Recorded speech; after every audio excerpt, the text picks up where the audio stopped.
अब अपन आपका next topic पढ़ेंगे, दैट इज़ पॉलीगन्स। तो पॉलीगन्स क्या होता है? कर्व्स अपन ने पढ़ लिया। पॉलीगन्स क्या होता है? ऐसे डायग्राम्स या ऐसी ड्राइंग्स होती है जो लाइन सेगमेंट से बनी होती है, यानी बहुत सारी लाइंस मिलके एक दूसरे से जुड़ जाती है। मिनिमम उसके लिए 3 लाइंस होना ज़रूरी है। 3 लाइंस के बिना कोई भी फिगर नहीं बन सकता। 2 लाइन से अपन कोई भी फिगर नहीं बना सकते हैं, ठीक है ना। तो पॉलीगन्स होने के लिए उसे मिनिमम 3 लाइंस का होना चाहिए और एक क्लोज्ड फिगर होना चाहिए, यानी कहीं से भी ओपन नहीं, ऐसे नहीं मैं 3 साइड्स का ऐसे बना रही हूँ, दैट इज़ रॉन्ग। तो एक क्लोज्ड कर्व होना उसे बहुत ज़रूरी है, ठीक है। क्लोज्ड फिगर, कर्व नहीं होना चाहिए, यानी घुमावदार नहीं, सारे के सारे लाइन सेगमेंट से बने होने चाहिए। उन्हें हम कहते हैं पॉलीगन्स, ठीक है। पॉलीगन्स भी अब होते हैं, उनके नाम होते हैं। 3 लाइन से बनने वाले को ट्राइंगल कहते हैं, 4 से क्वाड्रिलेटरल, 5 से पेंटागन एंड एक्सेट्रा एक्सेट्रा। और जिसमें बहुत सारी साइड्स हो तो उसे पॉलीगन। पॉलीगन यानी फिक्स नहीं है कि 2 है, 3 है, 4 है, 5 है, 6 है। पॉलीगन्स मीन्स कितनी भी हो सकती है, 3 या 3 से ज़्यादा, ठीक है।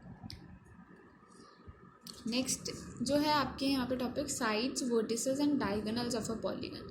पॉलीगन्स की साइड्स क्या होती है, वर्टेक्स क्या होता है और डायगोनल्स क्या होता है।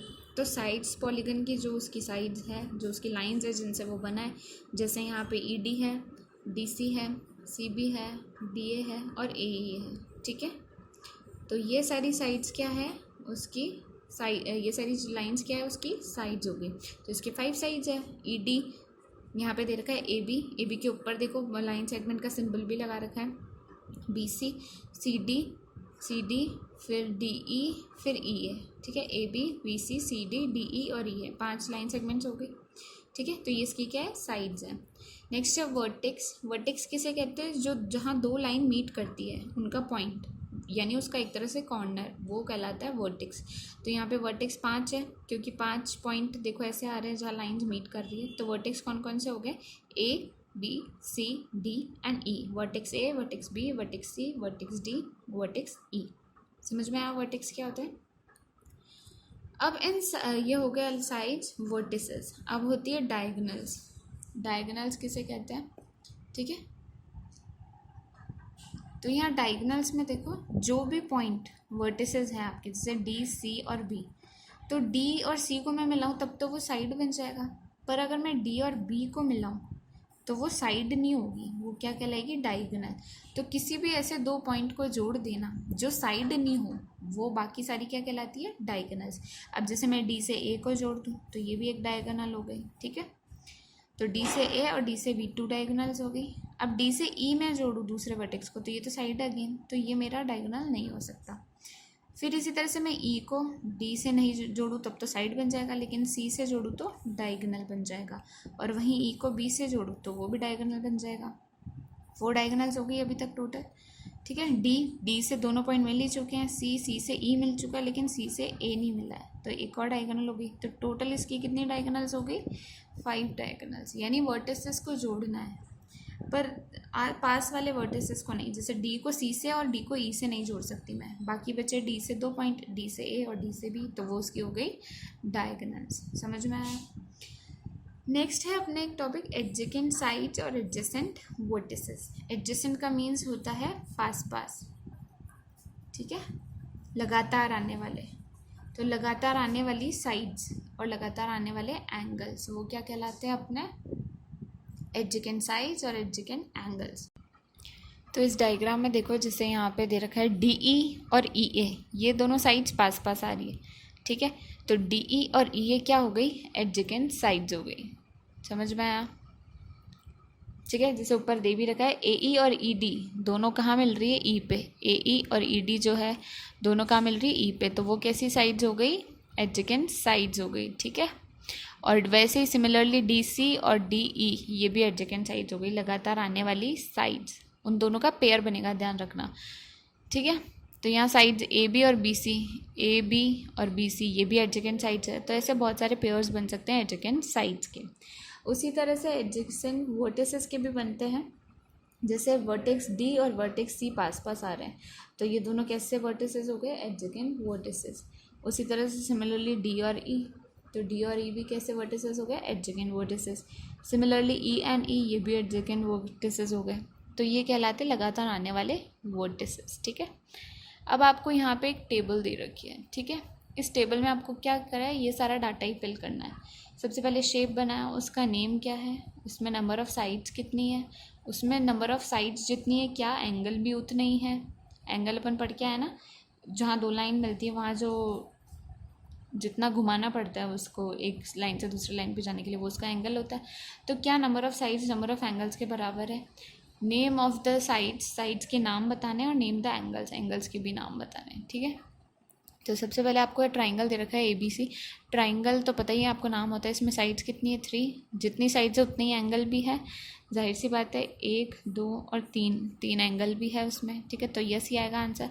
तीनों साइड्स के नाम क्या है, AB, BC और C है। ये तीनों साइड्स के नाम हो गए जो यहाँ दे रखे हैं। Name of the angles, angle के नाम कितने हो गए, एंगल A, एंगल B और एंगल C। ठीक है, इस तरह से ये पूरा डाटा जो आपको फिल करना है। उसी तरह से स्क्वायर का देखो, स्क्वायर में नंबर ऑफ़ साइड्स 4 होती है, जितने साइड्स उतने ही एंगल भी है। 1, 2, 3, 4 एंगल। साइड्स के नाम AB, BC, CD और D है, और एंगल के नाम angle A, angle B, angle C और एंगल D। ठीक है, तो इस तरह से ये पूरी टेबल का डाटा फिल किया हुआ है आपके यहाँ पे। आगे नेक्स्ट पेज पे सारे फिगर्स दिए हैं। अब आपने यहाँ तक तो पढ़े हैं पैरेललोग्राम, ट्रेपेजियम, फिर आता है पेंटागन जो 5 साइड्स का होता है। ठीक है, फिर आता है हेक्सागन जो 6 साइड्स का होता है, फिर आता है हेप्टागन जो 7 साइड्स का होता है, फिर आता है ऑक्टागन जो 8 साइड्स का होता है, और उन सब का डाटा यहाँ दिया हुआ है। ठीक है, ये आप एक बार पढ़ लेना, ईजी है काफ़ी, कुछ भी नहीं है इसमें। नेक्स्ट टॉपिक है रेगुलर पॉलीगन और इरेगुलर पॉलीगन। रेगुलर पॉलीगन उसे कहते हैं जब उसकी सारी साइड्स और सारे एंगल्स जो है वो बराबर आ जाए, इक्वल आ जाए। ठीक है, उसे हम कहते हैं रेगुलर पॉलीगन। तो रेगुलर पॉलीगन वो बोल रहा है, इसका मतलब क्या है, उसकी सारी साइड्स और सारे एंगल्स जो है बराबर है। ठीक है, और बचे जो पॉलीगन्स जिनकी साइड्स इक्वल नहीं है, ठीक है, और उसे हम कहेंगे इरेगुलर पॉलीगन।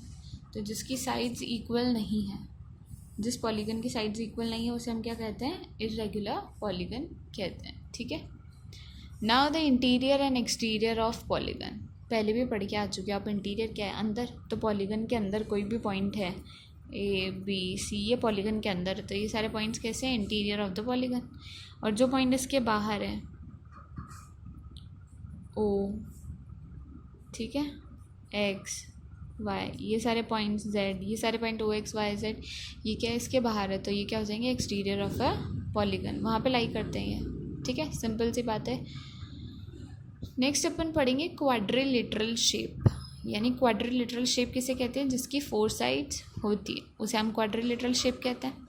अब क्वाड्रिलेटरल शेप में भी बहुत सारे होते हैं अलग अलग, ट्रेपेजियम होता है, पैरेललोग्राम होता है, रोम्बस होता है, स्क्वायर होता है, रेक्टेंगल होता है। ठीक है, तो वो अपन देखेंगे कैसे होते हैं। तो यहाँ पे आपको क्वाड्रिलेटरल दिख रहा है, इसके 4 साइड्स और 4 एंगल्स है।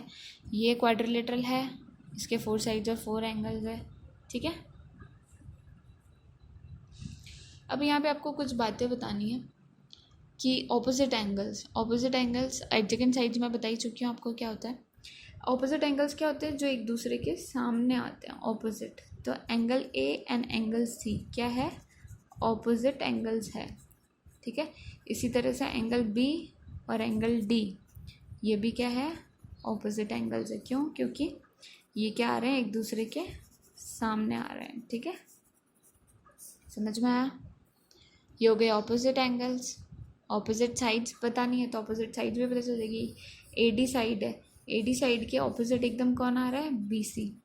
तो AD और BC साइड्स जो है वो क्या हो जाएगी, ऑपोजिट साइड्स हो जाएगी। ठीक है, इसी तरह से CD और AB, CD एंड AB जो है वो क्या हो जाएगी, ऑपोजिट साइड्स हो जाएगी। ठीक है, तो opposite sides and opposite angle समझ में आ गया, adjacent angles and adjacent side समझ में आ गया। तो यहीं तक है आज के लिए आपका टॉपिक।